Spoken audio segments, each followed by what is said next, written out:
Hi, my Daimi babies. Welcome home. Minsan sa Hyra. We've been talking about future spouse for quite a while now. We've been making a lot of predictions related to future spouse, right?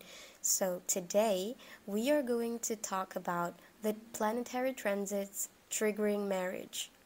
The first indication is that in your birth chart, you need to look at the 2nd, 7th, and 11th house Lord transit in the 2nd, 7th, or 11th house itself.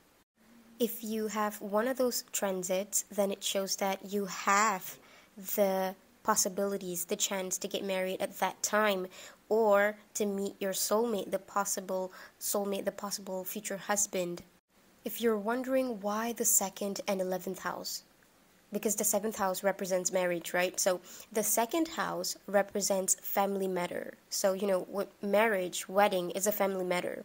And then the 11th house represents the fulfillment of your desire, income and all that, friend circle, your desire, your gains in life, The second indication is that if you have your Jupiter or Venus transit in the 7th house, or the transit is expecting 7th house, the transit of Jupiter or Venus is expecting the 7th house, then it shows that you have the possibility to get married at that time or to meet a possible future husband.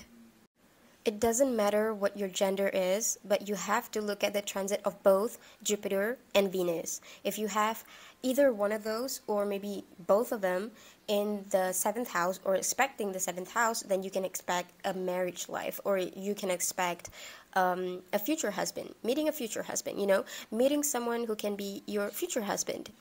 The third indication, so I want you to apply the first and second indication in your Navamsha chart. So look at the first and the second indication that I've just mentioned, and look at in your Navamsha chart. Check it in your Navamsha chart. Do you have the 2nd, 7, and 11th house Lord transit in the 2nd, 7, or 11th house in your Navamsha chart?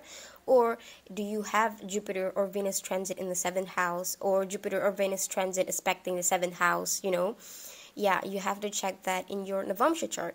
And then the fourth indication, I want you to look at your Navamsha chart and check if there's a Jupiter transit in the house where your first house Lord is placed. For example, if in your Navamsha chart, your first house is in Aries, so the house Lord is Mars, then look at where Mars is placed in your Navamsha chart. If it, for example, it is placed in the 3rd house, then you have to check if Jupiter is transiting the 3rd house, because the first house Lord is there. So if you have this, then it shows that you have the possibility of getting married at this time, and you have or maybe you have the possibility of meeting your future husband, meeting someone that could be your future husband. Last but not least, this one is not an indication. It's just that I want to remind you guys, if you see Saturn present in any of those transits or houses, the 2nd, 7th, 11th house, then it shows that there could be a delay. So, my Daimi babies, I hope you guys love this video. I hope it helps you guys in some ways, and please comment down below if you love these videos, and please give me a thumbs up and subscribe to my channel, and I will see you guys on my next video. Ta-ta!